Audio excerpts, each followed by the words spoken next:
Bonn Park is supported by Four Corners Algonquin, authentic, original, off the beaten path. Located a short 5-hour drive from the region of Waterloo, Four Corners Algonquin Camping and Glamping is Algonquin Park's newest one-of-a-kind safari tent camping experience. Sport or rest, thrill or contemplation, bonding with friends or family, you'll find something to do for every ability, for every taste, and for every budget. Fall asleep in our king-size beds listening to the sounds of nature. Try our no-charge, self-guided itineraries, trail and beach accessible wheelchairs, and Fire Buddy program to help you get your nightly campfires crackling. View the Perseid meteor shower at our dark sky-friendly viewing location. Bring your own creature comforts or reserve them from our quartermaster shack and have them delivered right to your site. With a maximum of 40 guests on 90 acres, we are well equipped for new physical distancing requirements. Whether you are a camping novice or a camping ninja, check us out on Facebook or visit us at fourcornersalgonquin.ca to book your adventure. Welcome to Bonn Park. Welcome to Bonn Park. Welcome to Bonn Park. Welcome to Bonn Park. Welcome to Bonn Park.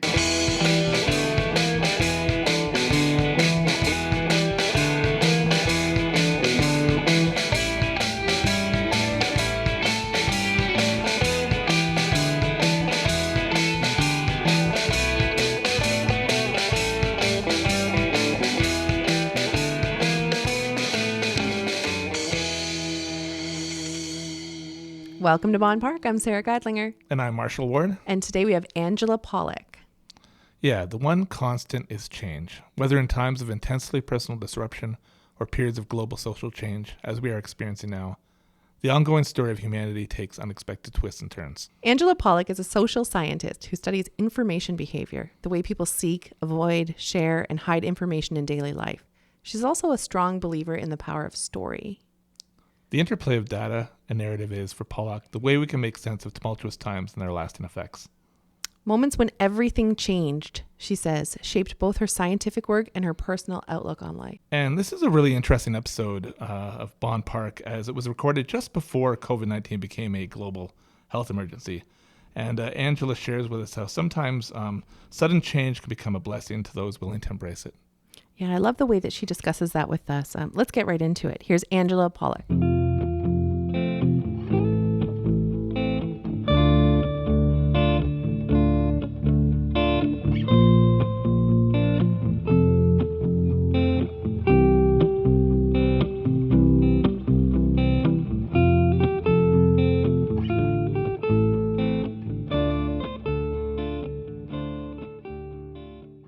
Welcome to Bonn Park. We're here with Angela Pollak.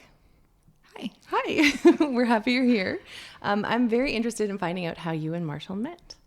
So, I actually knew Angela's husband, John, when we were kids. We were in school together. Oh, really? Grade 7 and 8, and then we went to high school together to grade 13. And then we were never really in each other's classes. I think we just knew who each other were, and we had different kind of groups of friends. And then our lives, went in separate ways, the way people's lives do. And I met up with him again at the KW Bilingual School, where Angela and John have 3 kids that have come and gone, and the one's there now. And we now have 2 daughters, each in the same high school together. And so I don't actually know when I met Angela exactly, other than years ago, I became aware of who she was. I think it was maybe in the front office of their school. And we probably just said hello. And anyways, it's only in the last few months have I gotten to know her, because she sits on the board of directors with me at the KW Bilingual School. And anyways, I've enjoyed every conversation I've had with Angela. I just really like listening to her, and just everything she says makes so much sense. And anyways, we're at this place in our life right now where we both have kids in KW Bilingual School, and we both have kids in high school for the moment. And I thought that would be a great time to get to know her a bit more on our podcast here. Well, as soon as, does that sound like That sounds pretty accurate. Check You mark flatter me, though. Yeah. There's a lot of people who wouldn't say that things I say make sense. Okay. We were, speaking of making sense, we were chatting just this past week outside the school. And I really liked where you were taking our conversation when it came to, we were talking about how, you're on a certain path in life, as a parent or professionally, and maybe you think it's going somewhere, and then things happen, as to everybody, right? And the way change comes in, and then you have to adjust to that change. And I really enjoyed hearing your perspective on those ideas. And I was hoping you could share some of that in our podcast here. For sure. And then maybe a pivotal moment or a tipping point where something changed and you had to kind of completely change directions or basically reinvent the plan. Yeah. For sure. So if I had to think of one critical moment in my life, I think probably becoming a parent was that change. And that changes things for everybody. I think things change. You sort of expect some of those changes to come along, and some of them are surprise, but you muddle through and life is wonderful. And it was like that for us too. My husband and I, John and I were, we'd gone to school. We did all the right things. We'd gotten married. We were both working full time, and the kids came along, and it's a shocker when you get the first one. It is. Yeah, it's I remember sitting at home after my oldest was born. It was probably only a week later, and I could run the list of things we'd done wrong already. And I was thinking, new parents are probably the last ones who should be trusted with a newborn baby. At least in our house anyway. I can't speak for other people, but you figure it out as it goes along, right? Yeah. And then the second one came along a couple of years later, and everything changed because this one was born with some health problems, and suddenly you find yourself thrust into a world that you're not expecting, that you know nothing about, and everything changes. And you try and hold on, but that change has happened, and the path has changed, and you can't really go back. So that's where I would start. I've heard from parents who have a child born with health issues that sometimes it's as simple as a doctor just gives you some pamphlets, and sends you home, and that's it, Without any real tools. and away you go. Yeah. Mm. Yeah. Well, for us, we had some really good physicians around us, and there's a whole different, there isn't really one way that doctors, I think, handle that sort of thing with people. It depends on who the physician is and what their bedside manner is. And we ran into people who were very good and people who were less good. Mm-hmm. I don't know, it's, and the way people look for information at that time, at a crisis time in their lives, it's different for everybody too. Some people don't want information, and some people don't know how to ask for information, and some physicians don't know how to give it in an appropriate manner. So I remember feeling stupid, just completely stupid. Mm-hmm. Every time we had another appointment or whatever situation we found ourselves in, I found myself reflecting and wondering and going, well, I have a university degree, I have a master's degree.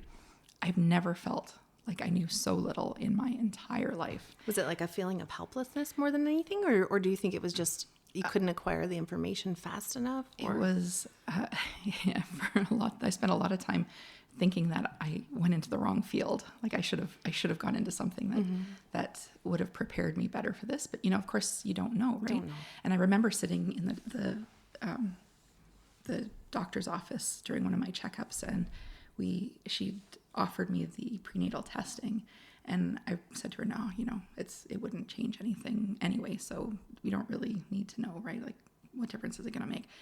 And then we got hit with these health challenges afterwards, and I remember thinking I would never do this again without knowing, right? Not that it would change the outcome. Yeah, you don't know. Yeah, but we could were have been totally prepared. Unprepared for it. And I don't know how you would prepare if you've never done it before.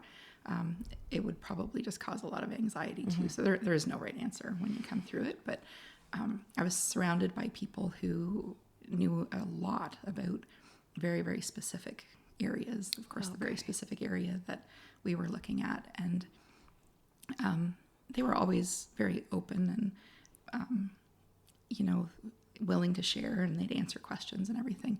But there's just, you can't move from an arts background into a science background seamlessly when you're the patient, right? And when you're dealing with kids, the kids are the patient, but the parents are also the patient, right? Because they're the ones that are making the decisions on behalf in that situation. And doing any caretaking. And doing all of the caretaking, that's right. I had this is very interesting to me because I had the luxury as a new parent to find change a comfort.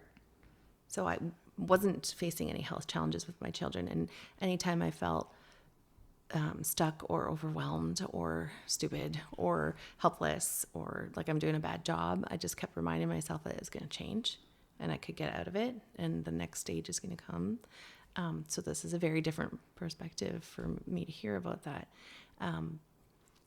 So then moving forward, how did you get over those feelings, or do you still have them? So that was the moment of change, I think. And there were lots of times my husband and I would go to bed at night and our pillow talk would be about, okay, there's something that we need to learn out of this. Like it's not just about learning how to cope or learning how to care for this situation or this child or this person. There's a bigger message here somewhere. And that's very higher level advanced deep thinking. Yeah. Deep pillow talk. Yeah. Well, no, I would think that I would be stuck in a cycle. Now, of course I can only imagine, but I would think I would be stuck in a cycle of how do I cope and get through. Oh, we were very much there too. I mean, we were in crisis for about 4 months probably. And, in those moments you're on life support. We called it life support. It's like, okay, what can we dump off of our schedule now that doesn't have to be done? Because, by the end of the 4 months, when it finally came time to correct the problem, we were barely surviving, right? Emotionally speaking, and time-wise, like trying to cope. We were on a medicine schedule that required one of us to be up several times through the night in order to administer the medicine. And I remember having a conversation with the pharmacist when I went to pick up the prescriptions, and I'm like, okay, the baby weighs like 7.5 pounds, and we're on the maximum medical management that they can give this baby, right? And I said, how bad is this? I need somebody to tell me realistically how bad this is. And the pharmacist was discreet and diplomatic, and he said basically, they can't go any higher than this. So something needs to change, right? And then somebody else who had heard the conversation with the pharmacist piped up, just a bystander, and he says, oh, don't worry. He said, kids bounce. He said, they can take all kinds of things and they bounce. He just wanted to hold your hand in that moment. And I was thankful that somebody would say somebody would reach out like that. Yeah. And then I was alternately outraged that somebody would interrupt something that they know nothing about. Such a right? natural They just feeling. don't know how bad it is. And if I don't know as the parent how bad it is, somebody who doesn't know the situation really isn't going to know. I could see a real moment of, you don't know my life, back off, man. But thank you. Yeah. So I was polite about it because, that doesn't help anybody learn when you snap like that. Right. But the further away from it I get, the more I reflect on that and the more I think, he was right. And, that's sort of something that you hang on to. But when you're in those moments, I remember standing at McDonald's one day. I was on an errand run or something, and I went to grab lunch at McDonald's, and I was standing there at the checkout, at the cash where you place your order. And I was looking up at the menu, which hasn't changed since I was able to read, right? And I couldn't decide what to order. I didn't know what to order. And I'm like, okay, well, there's I can't make a decision. What's wrong with me, right? I'm just not able to make a decision. You were in overload mode. I think so, yeah. Mm-hmm. And capacity. So, I think so. So we rallied the troops, and my husband's always been very good. He was on parental leave at the time. So it was a congenital heart problem. So she was born with it. There was no explanation for why it happened, but she wasn't growing. And so she was born at about just over 7 pounds, I think. And at 3 months, we'd gotten her up to just over 7.5. And in 3 months, that's not enough for a baby to be growing. No. So they decided that the time had come, and they were going to fix it. And so I forgot where I was going with that. I'm sorry, I interrupted you. When the time came for the surgery. Right. So when the time came for the surgery, we followed through with that, and then things improved after that. It was successful, and that was all good. Mm-hmm. But I think the interesting part isn't necessarily our experiences of the actual events, but the way that it changed the way our family worked. and the way it changed the decisions that we made and how we looked at the world afterwards, because it sort of informed everything in a way that was profound, I think. And what for did that us. look like for your family? So first thing I think is that you're faced with choices that you didn't know that you were going to have to make before, right? Like what does anybody who's not a medical professional know about, decisions about, caregiving or medicines or, things that are given that, medicines that if you give too much, it can kill you in a dose, right? And so there was a lot of responsibility there. And, right away you're faced with a choice. Well, do you follow through with it? Where does your responsibility lie, and how far can you go? Are you going to give up and, sort of disappear under the weight of the world? Or are you going to rise up, and are you going to make decisions that take you forward? And it sounds cut and dry. And, in some ways it is, because really there is only one choice to make, right? But it's still a choice. Right. Because there's a lot of emotion that comes with that sort of thing. And it's hard to get through. It's hard to make those choices. And one of the first things that happened when we got in touch with the hospital was one of the nurses put us, she really believed in communities and communities of practice and communities of learning. And the first thing she did was put us in touch with another family that had a child who was chronically ill. Mm-hmm. And I have to say that, we were still in denial a lot, because you don't know, they don't have the answers for you, right? You say, well, is this going to, once you fix this, this is it. We can, go on our merry way and life is normal again. Can we get back to normal? But they can't answer that question, or they'll try to, and they'll say yes, but things are never or rarely that cut and dry, right? Right. And one of the first things that the people that she put us in touch with said is, watch out, about 80% of marriages fail. Under the weight of this. Yeah. So, and it wasn't, their daughter had much more severe problems than we were facing. So there's even really, a spectrum. It's very respectful advice when you think about it. But your first thought is, I want to tell these people to take care of each other and themselves, because they're going to have to. Absolutely. Otherwise, this is all going to crumble. So they gave us two pieces of advice. One was, watch for your relationship, because most marriages will fail under this pressure. And the second one was, write everything down. Everything. Every time. Never think of that. Every time you talk to somebody, every time you have an appointment, every time there's an outcome, every time there's a change, everything. Write everything down. And my husband and I talked about that afterwards, and we talked about it since then. I don't know. It's sort of always there, but it's a skill, and it's one of those things that everything happened so fast that we were very naive or in denial almost about how long that pathway is to recovery. And so we're like, well, by that point we already knew we had a surgery date, or we were going to have one very shortly, and everything will be fine after that. Well, there'll be some follow-up, and everything, it'll be slow, but we're not in that position. This isn't going to be a lifelong thing that we have to keep track of all of this. You're already looking past the finish line. We were. Right. We were. I see what you mean. I wasn't really understanding when you were talking about denial. I was like, I'm not getting it, but I see it now. Like, yeah, this is a temporary problem, and we're going to be on the other side of this, and it's all going to be fine. So we don't have to write anything down. And not that you don't have to write anything, but it takes a tremendous amount of diligence to be able to do that effectively, right? Yeah. And so when Marshall's talking about things that change the trajectory of your life, we had gone from what was, I would say, probably the Canadian normal or the Canadian average for most young married couples with kids, to something that, we got a detour here, right? And what we spent a fair amount of time, I think, trying to get back to normal, get back to what life was like. Right. Without, like, what it would have been like if we hadn't had that medical intervention, thinking that it was still possible, right? But you go because down this you had path. Been on that path for That's so right, long. and because that was our 5-year plan, and that was our, we'd worked for it, and we'd done this right, and we'd done that right, and by right I mean sort of following the normal or the curve of what people do, right?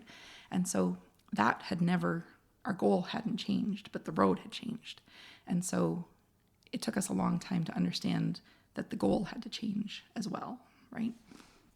And so, in terms of decisions, the kids, we got past that, and the kids were growing and doing the things that kids do. And, we had other challenges along the way, because you can't really be born with something like that and not have other things that come up, right?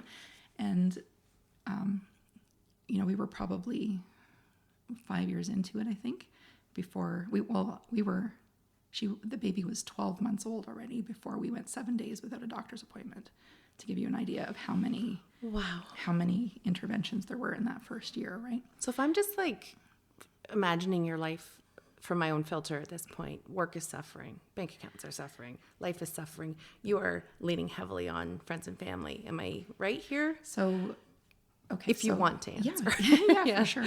So those were wonderful questions. So we were on parental leave, and we'd always been careful. So we weren't like, there was no, like, we weren't in any financial hardship. Thankfully, OHIP covered the cost of that. And I asked the doctor at one point what that would have cost us if we were, in the US or something. And she said, well over $150,000, which, that just kills a family of that size or age, right? So we were really fortunate. We were really blessed. We had health insurance coverage, so the medicines were all covered and the doctor's appointments were all covered, and all of that was good. So we weren't making any headways towards retirement or vacations, but we were, able to pay the bills and everything, which was good.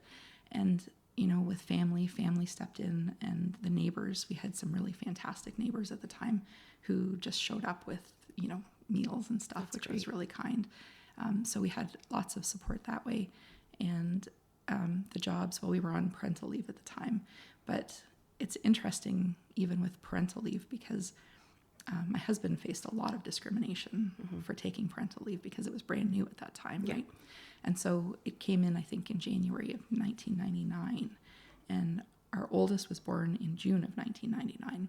And so he was the first man to take parental leave at his employer, which was a trade.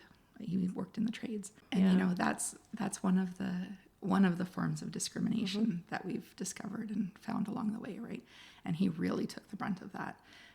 And working in the trades, it was even worse, right? And so he took it with our oldest, and then he took it again. He'd always planned to take it. We split it halfway, 6 months each. And with the second, we took it both at the same time. So we had 6 months off, but it wasn't really off. Like they told him at work that if he took parental leave, that he would never get a promotion, which is outright illegal. It was illegal even back then, but they were good to their word. They didn't do it. But when he took it the second time, when he got back to work, people were really riding him. And there's one fellow especially who was, kept at him, must be nice to have a 6-month holiday. And that it was comment, a great holiday, buddy. that came out, daily for about 2 weeks, and he finally looked at him and he said, it wasn't any kind of a holiday, let me tell you. You know nothing of what's happened in my house in the last 6 months, right? So there was a lot of, he really bore the brunt of that, right? But again, when things like that come, talk about being on a different path, the pillow talk changed to, how are we going to manage this, right? How are we going to do this? And we tried all kinds of things by, we stuck it out for how many years? 3 years, maybe 3.5 years. And I would take my holidays 1 day a week, and I would take the holidays for doctor's appointments and so on. And he would try to stagger his hours, and he would take vacation, and he would take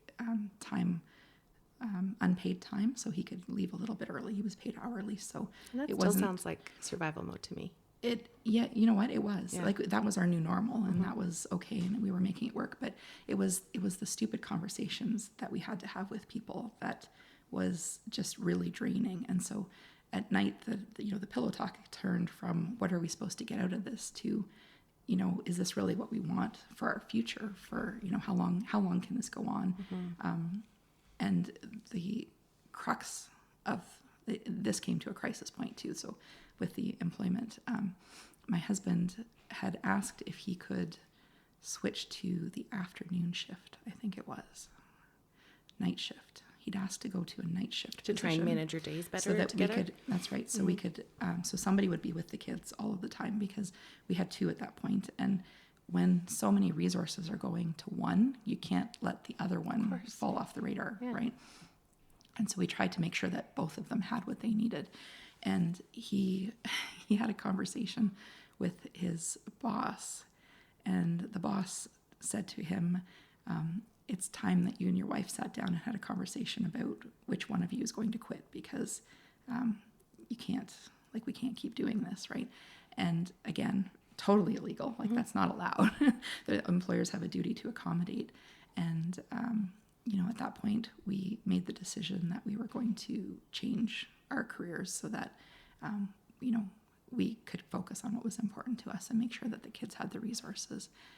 We always say, you can front load the effort or you can back load the effort. And we figured that making different decisions about careers would be cheaper than bail later on for kids who are, not well adjusted or who grow up needing something that they couldn't have, right? And so we made a change. And again, that just takes you a little bit further down the path. And, by that point we were already starting to recognize, although I don't think either of us ever articulated it, but that there was that normal that used to be normal, and then there was the new normal. And, whether those two would ever meet again was not at all certain. It has more to do with, and you've touched on it a little bit already.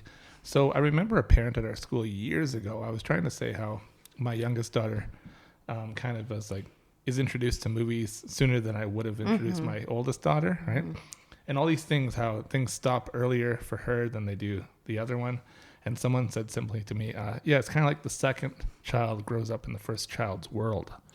And as I was listening to you, I was thinking how that probably was not really the case for your first child, and how he was probably growing up, maybe not in the second child's world, but rather in this whole new world that you guys were living. Chaos. Yeah. Yeah, in a lot of ways it was. But I heard you clearly when you said you were making sure that those needs were met too. We tried. Yeah. We tried. We tried the best we can, the best that any parent can. But there's no rule book, right? There's no rule book when things are going well, let alone when things go off track or go to a different track, right? Yeah. So, I would leave it to the kids to say whether we did a good job. You get a lot of feedback as a parent. And a lot of it's not very good. My kids don't think I'm cool, and I don't get it because I think I'm totally cool. Yeah. I get a lot of negative feedback. They disapprove of a lot of things, and the older they get, the more they disapprove. Oh, yeah, that makes sense. Or when they refer to somebody being old, but they're like 5 years younger than me. Yeah. Yeah. Or I got the, they're old like you guys. Yeah. I've started getting the nursing home comments. God. Just remember, I get to choose your nursing home. Oh, wow. That's pretty, that's dark. Yeah. But, humor has always been a huge part of our lives, because if you've ever met my husband, he's always got he looks at the world in a funny way. And I think that that's part of the reason that this worked, because even in the dark moments, we were able to laugh about things, right? Like stupid, whether it was something stupid that happened or something stupid we did, or whether it was something you might have been scared of doing that somebody else might have said, or whatever, right? Right. I heard a quote from somebody one time, I can't remember who to attribute it to, but they said that the marriage worked because they had their ups and downs, but they never both went up or both went down at the same time. Yeah. And so I would see something and I would look at it and I'm like, okay, thank God we can work with this now. And John would be, what do you mean we can work with it? Like, that's my worst nightmare. And then something else would happen and I'd be like, I don't think I can do this. And he's like, well, what do you mean? This means it's the end. Like, if we can get through this, we're at the end, right? And so there was always an equalizing. That's there. a good word for it. Yeah. I was going to say an ebb and flow, but an equalizing is much. Yeah, for sure. Accurate, and silly things, like he would stop and do silly things. I think it's the ADHD, right? Our kids get it, honestly, but just he would stop and do silly things sometime, and I'd have to. It jars you out of the moment, right? It jars you out of your whatever the fog is that you're in at the It's a moment. grounding, though. Like, it brings you back into the present. That's right. And That's right. lets you, instead of spiraling or falling down that mountain of treacherous thoughts, you're back in the moment. And I don't know if he was doing it on purpose or if that was He might not just him, but it worked. It worked. So good. When I see families in a crisis, sometimes what I see is I see that the people are in, let's just say it's a neighborhood and something happens, how people can really disappoint you. And then other times people can really surprise you. Yes. So, there was a little boy who lost his life in my neighborhood a few years back. And I was remember thinking about him the other day. Yeah, I remember thinking how there were some neighbors who just, for whatever reason, they just couldn't deal with it. But the way, like, they just turned away, basically. People who I wouldn't have expected, and then people who I would have no expectations of, did something absolutely beautiful. And it's like, wow, people really will. I like that expression. If you give anyone enough time, people will surprise you. Probably negatively as well too. But I'm focusing on the positive, how people can just really surprise you. And I'm sure you have a handful of those people in your life that you can think of. Oh yeah, for sure. Yeah, I don't think you need a crisis to have people surprise you. And I think the surprises, they continue and they change over time, right? So we had, like, I never imagined that our experience would affect anybody beyond our immediate family and, grandparents or, the immediate people who are close to you in your world. But we had, I had people who would call and say, how are you doing? And I had, like I said, neighbors who would show up, and I knew I could call on them in a moment if I needed someone to babysit because, something happened and I needed to go or whatever. And it was brilliant. But there are other times then, the further down this pathway you go, one of the choices that you're faced with, I think, is all of your friends stayed on that trajectory, that normal path, right? And now you're following a parallel path that's very different, and it's still in sync, sort of, because your chronological age and the things that you're doing and your kids' ages are all the same. So you're still weaving your lives. But again, that normal is looking very different. But the normal that we would come from to those events, or the normal that we would go back to when we left those interactions, was very, very different. And so there's not, it came to a point where we saw people going on vacation all the time. And because of the decisions that we made to prioritize family over a steady income, that really wasn't part of our plan going forward, right? And you get the questions, well, why don't you come? Why don't you do that? Why don't you do the other thing? And the simple answer, you don't want to go into a whole explanation of, how you got to where you are. But once the crisis is over, people forget that your pathway changed, right? And so it's difficult to come from a place where you've had a bad day or a bad week, or you've had a particularly long argument with somebody over something, care related.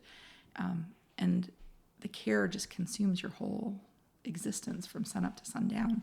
And then when it doesn't, you're still thinking about it, I'm assuming. Oh yeah, for sure. Yeah, it never goes away. So, well, maybe I'll stop there for a minute. So what happens, like, as the children grew, we spent a lot of time, and this isn't specifically talking, this is about both of the kids, right? Because, you discover that one's got learning disabilities and the other one's, got health issues, and this one's, and sort of these are, I'm assuming they're normal. I mean, nobody talks about them, but these are, I think, are normal things in most people's lives, or a lot of people's lives who look into it, right? And so we spent a lot of time it wasn't doctor's appointments really, but other caregiving settings, right? So speech therapy and occupational therapy to deal with handwriting issues and stuff.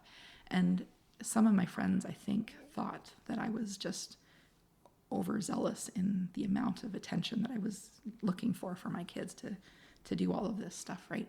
And other ones didn't know anything about it, and some of them, I think, just didn't really care to know because it interfered with the normal that they were trying to preserve, right? They're happy. And so, I counted at one point at the end of the year, because I sat down between Christmas and New Year's, and I'm like, I'm exhausted. Why am I exhausted, right? You've been going at full tilt for this right. full year. And I went back and I counted, and I had written down over 127 different appointments in my book. That's a lot. Now that's, checkups and, well visits and dental visits and things like that, right? But I was also caring at the time, and still am, for an aging relative. And so some of those appointments are, working through geriatric issues and so on. And so for a family of essentially 6 looking after all of this, I was having on average 2 appointments a week that I needed, was taking my time, right?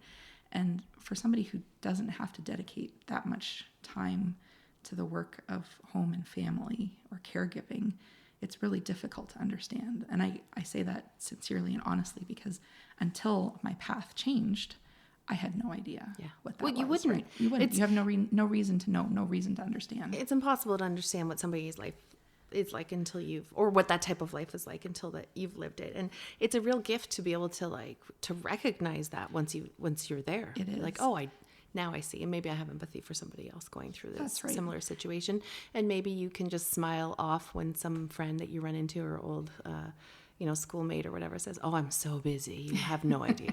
Yeah, I joke. I've said before, I thought I was busy when I was doing my first master's degree. Yeah.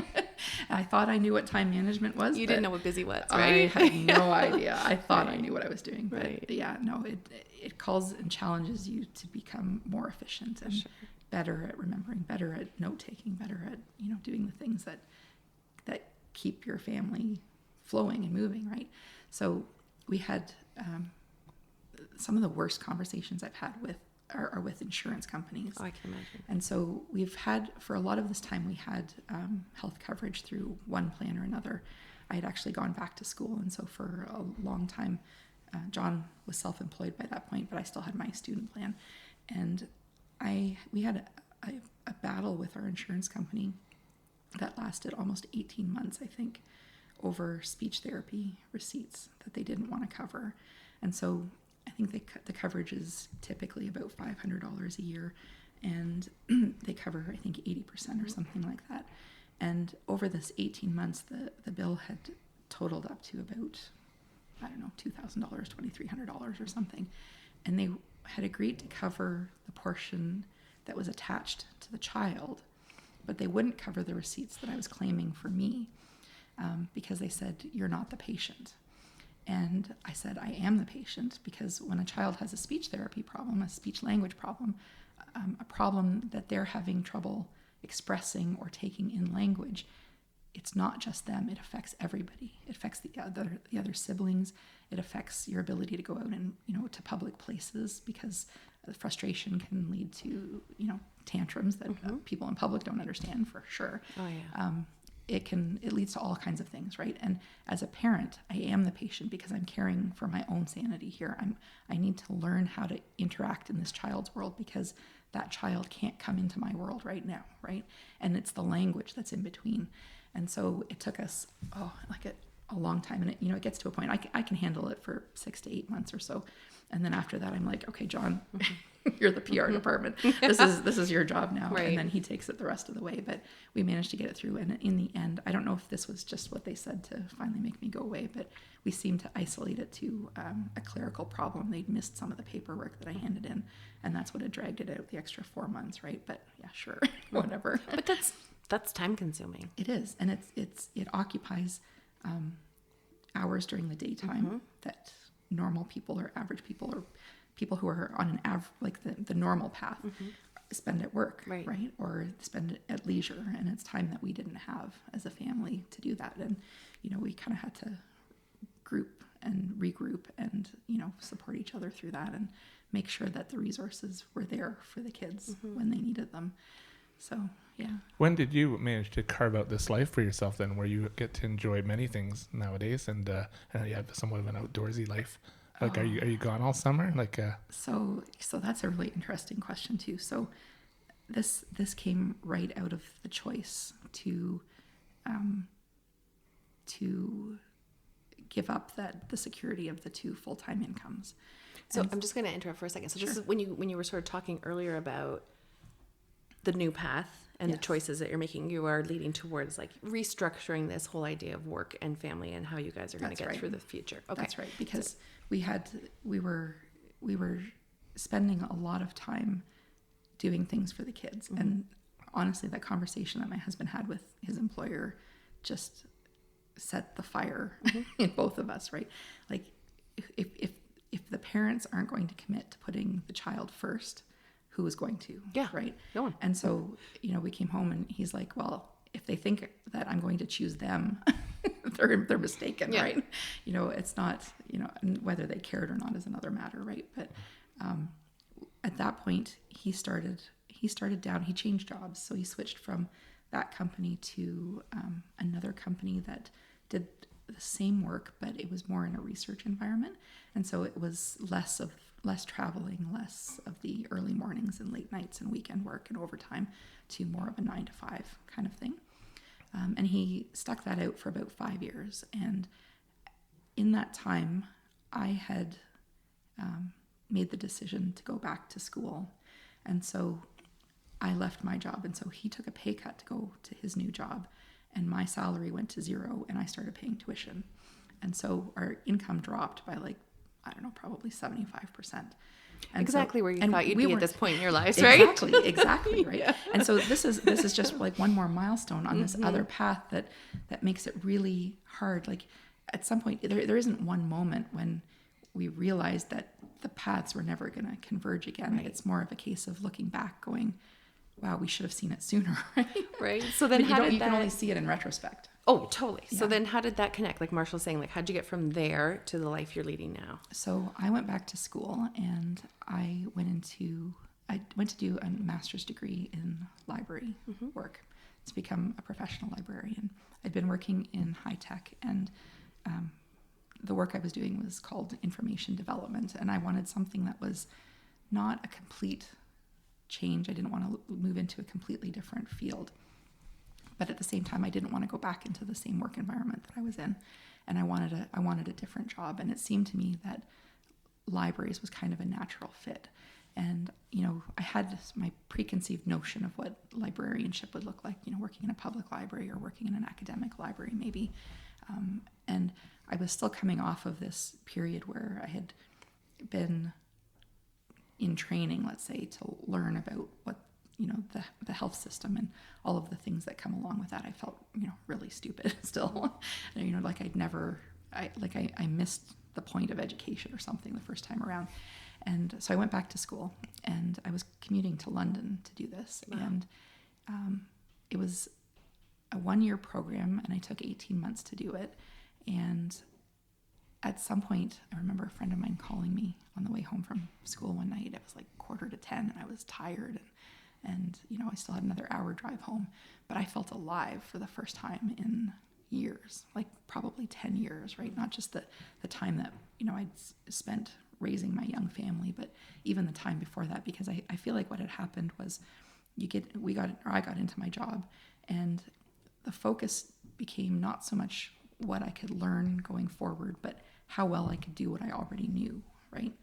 And so for the first time, I was being introduced to new ideas, to a different environment, different challenges. I was reading social science literature instead of the work that I'd done in my previous master's degree, which was in English, in language and writing. And so I'd moved from the humanities into the social sciences, and I had more work to do, more reading to do on any given week than was even humanly possible to get through. And it was a very different kind of reading. So we're talking, research studies and understanding methodology and understanding how results are reported and all of this. And it was, my brain hurt all the time from trying to stretch. Right? Yeah. And I'd moved back into a space where, again, even, with all the challenges and feeling overwhelmed at home sometimes, I was really overwhelmed at school, but it worked. It worked. It just worked somehow, right? And of course, John was really supportive of this, because you can't possibly do that without a supportive family and spouse or partner around you, right? And in the very last semester, I'd always wanted to go back and do a PhD. And in the very last semester, I was accepted into, as a master's student, into a PhD level course. And so the work I was doing all of the same work, but the output was, the quantity of output was at a master's level as opposed to a PhD level, but the thinking needed to be at that PhD level. And so it was sort of a test ground. Can I do that? Can I do that work? Can I think like that? Can I produce the writing that you need to produce in order to pass that kind of a course? And the woman who was teaching the course was absolutely fantastic. And we were reading, the course was about information behavior. And so we were learning about how and why people look for information and why they avoid information, or why they hide it, or why they would share it with people, and all of the different motivations that cause people to behave differently with information. And so all of a sudden I could reinterpret the experiences that I'd had in the previous 3 or 4 years in I'm going to say academic way, but more theoretical way, right? Like I could approach it from a meta level, as opposed to just saying, this is what I experienced. And I can say, well, this is why, and this is why we made those decisions, because this is the behaviors that fulfill us or that work in our world, right? And I could see the gaps, and I could see, like, all of a sudden I could see for the first time, right? I could see what had happened in a different way from an outside perspective. Like unraveling a tapestry. Yeah. Kind of. Like I described it at one point, like I ended up going on to do the PhD program, and at one point I described it like the scales were falling from my eyes. Like I thought I could see the world. I could see the world that I could see, right? But you can't see what you don't know is there. And every time I read another author, every time I was introduced to another idea, every time someone challenged me on what I had said or what I was thinking, I had to explain it. I had to justify it. And it changes. Everything changes when you start doing that, right? And so one of the people that I had read was a woman named Elfrida Chapman, who had done a lot of information work with people who were in marginalized situations. And so she worked in the southern U.S., in Florida, I think. So she worked with populations like prisoners in prison, and she worked with aging women in a senior's home, and janitors at a university, all of these people who society has basically discarded or thrown to the sides, right? And in her writing, I could see there's a lot of academic writing that just doesn't interest me, and I couldn't do it even. Like I don't think at that level. I'm not interested in thinking at, very, very theoretical levels, right? But with her writing and her work, I could see very practical outcomes for it. And she was never afraid to write honestly about who these people were. And so all of a sudden I could see the world that I had come from, the trade world, the world of average everyday people, combining with the academic world and the world of people who can think about these things, think about topics that are interesting really only to people who have that kind of interest, right? And the two combined. And all of a sudden I could see a world in front of me where I could mix my experience with the experience that I was reading about, and I could potentially produce it myself, right? Maybe not to the same level that she did. She had a wonderful career, but it was suddenly possible, and I could see it, that it was possible. We read about another person who had also brought leisure studies into the academic world, or this particular discipline of library and information studies. And in that, I saw a huge amount of potential to combine what I wanted to do, because all of a sudden you're not talking about problems, you're not talking about things that are going wrong, you're not talking about systems that are broken, you're talking about how people choose to spend that 2 weeks of 1 year that bring them absolute joy, right? Yeah. The time that's really truly theirs, that the only time they get all year long, right? And how is that specific to what they're doing and who they are and where they came from? And that's right. And often what you find when you talk to people about what they're doing in their leisure time, there's a certain degree of joy there that you don't find when you're talking about the problem-based things or the workplace-based things. Of course. All of that, right? And in that, I saw an opportunity to get away from the seriousness that was attached to the world that I was living in, the world that I had come out of, workplace-related, issues, the good, the bad, the ugly, all of that, and move into a place of just joy and fun. And so all of a sudden I had access to the people and the education and the resources that would let me move into the PhD program. And I had 2 researchers and theorists whose work I could follow and I could read about, and I could see what they had done, and I could figure out how to make it work in my own circumstances, because that was essentially what I had. I had skill at writing. I would like to think I was okay at it, pretty good at it maybe. I don't think I've ever seen a typo in your writing.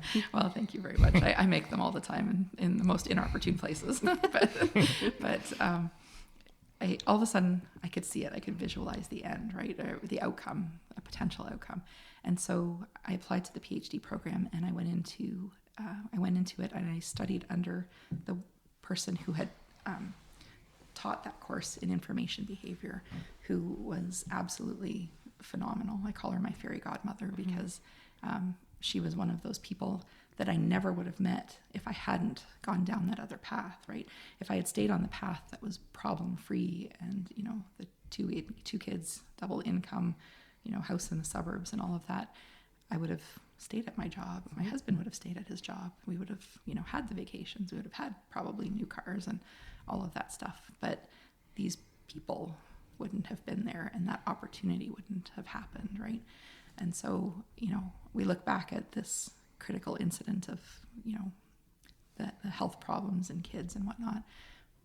But I can't say you would never choose to have that happen to your family or to your kids or anyone you know or love, or even, other people. If I had a magic wand and could erase all of that from the world, anybody, I think, with a heart would do that. But I never look back at it and say, I wish it didn't happen, because so many things have come into our life as a result of that, because of having to think differently, because of being stretched, because of having to make different choices, right? And that's one of probably the most profound that happened to me personally out of it. That's your story. You guys wouldn't be who you are as a family without having had this experience. For sure. With the bit of time we have left, can you talk about your entrepreneurial life and your outdoorsy camping journey? So what we're doing now, so my idea was, it took me a long time to finish the PhD program.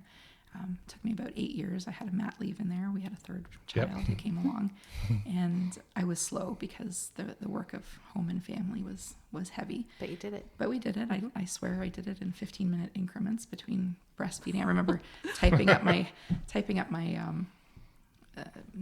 my proposal, breastfeeding with the, trying to get it done. The pillow and everything. The pillow, the baby. It's like, latch, would you? Oh my gosh. But anyway, so there was 15-minute increments whenever I could. And, but the idea was that I wanted to be able to take whatever I was doing. I wanted to be able to get an academic job at it. And I wanted to be able to write about people in rural places, because we had access to a rural community, the rural community that my mom comes from. And the stories there, everyone's always saying people should write this down. It's, it disappears. And the more I read about what the literature that was attached to information behavior, the more I realized that it's very, very different in rural places. And nobody in my discipline, really, there's not very many people who are writing about it. And I think I attribute that to access. It's easier to study people in cities because that's where the researchers are, right? So you go to the lawyers and the doctors and the teachers and educators and, institutions and students and whoever. You reach out for the people that you have close at hand. So the work I was doing, I ended up doing my dissertation on how information behavior works in rural communities, and specifically how it crosses all of the sort of domains of life. So how people use information in the workplace overlaps with how they use it in their leisure life and how they use it in their everyday life in order to make do or to get by and to function in everyday life. And so I always wanted whatever work I was going to do to come out of that and turn it into something that would be useful and practical to the people on the ground, not just in the ivory tower, right? Now, are we talking about storytelling here, or are we talking So about... we're talking about all sorts of things. Okay. And so again, one of the things this different path that I ended up on has taught me is that I've spent a lot of time in the fog, right? So I don't actually know a lot of the time where I'm headed, but I'm constantly looking for clarity in the things that are very, very fuzzy. So I was focusing, for my degree, I had to focus on information behavior, and I was specifically focusing on information as experience in a person's life. How does what they know translate into the experiences that they have, right? So for instance, and you'll almost never see this written about in at least in our body of literature, weapons and guns, right? And so people would tell me stories about having received their first firearm when they were early teens, like 11, 12, 10, 9 even, right? Or like my father and uncles around, Very, very 6 young, to right? 9 years old. And there was always a story that went around in my family. My uncle told this. He said, he was, I think, maybe 12 years old, and his mom handed him the shotgun and one bullet and said, "Go out and get dinner." And the answer was, Sorry. the answer was always, "Well, what if you missed?" And he said, "You just didn't miss," right? Yeah. So they learn very early, right? But that skill is necessary across the domains. It's not something that people in an urban environment need for the most part, right? If you participate in that, it's more of a leisure activity, a sport, a hobby, right? But, or unless you're, it's your workplace and you're in, police enforcement or something like that. But in a rural environment, that's safety for the family. It's food for the family. It's work. Often, if you happen to work for the Ministry of Natural Resources or wildlife protection or something, you often carry a firearm if you spend a lot of time in the woods. And it's also leisure because they will do sport hunting and so on, right? And so it takes on a very, very different meaning, but it comes out, the experiences come out in the stories.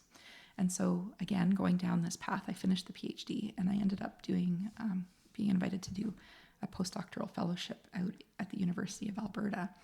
And one of the things that I concentrated on there was applying for funding, because I thought if I can get funding, then it makes you really attractive, or much more attractive when you're looking for academic jobs. One of the fellows that I found at the University of Alberta was Andrei Nahachevsky, who worked in the folklore department. And through his eyes... I'm excited already. I know. I could talk about this part for another hour. Yeah. So when I talked to him about what I had studied and what I was doing, and I gave him the grant proposal that I wanted reviewed, he said to me, he explained to me what I had been doing in his language, in the language of folklore. And so there wasn't the language within the library world to describe what I was doing, but what it amounted to was cultural heritage work. And so that is all about storytelling. And because he was in the folklore department, that's a huge part of what they do. And he reframed what you had been doing for you to see it in that way? So what he said was that it reminds me of, was how he had started the sentence. And he said, it reminds me of this. And it makes me, think that I should, I don't know, I'm assuming you already know this, but here, if you haven't seen this already, you should be looking at this literature and that literature. And there was no language to describe that in the library databases that I had discovered during my path through the PhD program, which I thought was really interesting. So the work I was doing was actually called Intangible Cultural Heritage. And, it had to do with this narrative and, the storytelling and how people's experiences get passed down from person to person, from generation to generation, right? And when you're talking about information behavior, and when researchers are talking about that, we're often talking about documentary information. So the kinds of information that comes to you in books or on paper or in journal articles or whatever. But when you're working in a rural environment, it's not there. It doesn't happen. Nobody privileges rural ways of thinking, right? Yeah. And the only people who write it down are the ones who get out of that environment and can learn to operate in the urban academic educational environment. And then they come back and then they can do it. But you very rarely see people spontaneously try to document what it is they're doing, because it's everyday. It's my understanding there's some languages in Canada that don't have a written that's quite component. Possible. Yeah, that's very possible. Yeah, for sure. And so, information is privileged a different way in rural environments. So, someone from the city who goes into, so to get back to your earlier question, the business we created was, it has a couple of parts to it. The one that's going to create the income for us that we need to basically survive and pay our bills with is camping and glamping. And so I purchased 90 acres of property that had been in the family since, I don't know, 1920 or something, when my grandparents bought it. And as relatives have sold it, we managed to piece together 90 acres. And we'd had it this whole time. And the idea was we always wanted to do some sort of a business, but we didn't know what to do with it. So we created this camping and glamping establishment, and we bring people, I think we put probably 500 or 600 people through last year. fourcornersalgonquin.ca is the website. And we meet people from all over, and it's really fascinating to, like, we've literally met people from probably, I don't know, 20 countries, or, it's fantastic. I can't even imagine the storytelling that happens in those meetings. It's amazing. And every person brings something different, right? But there's a way that you can live, and it doesn't buy into that commercialism that you get in the city life. Right. That is so often pushed on us because of the environment that we live in. If you make different choices, when different choices are presented to you, you have different outcomes, and it can be really beautiful too. I'm really glad I met you. I'm very glad I met you too. It's been a delight to be able to talk to you at the school too, and thank you. Thanks for coming. Thanks, Angela. Thank you for inviting me.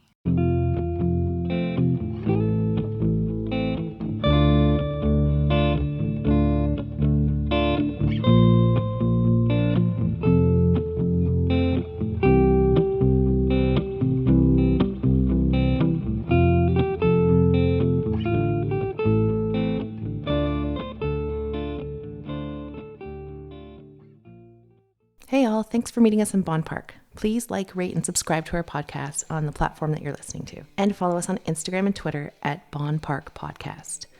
Original music by Alan Lung.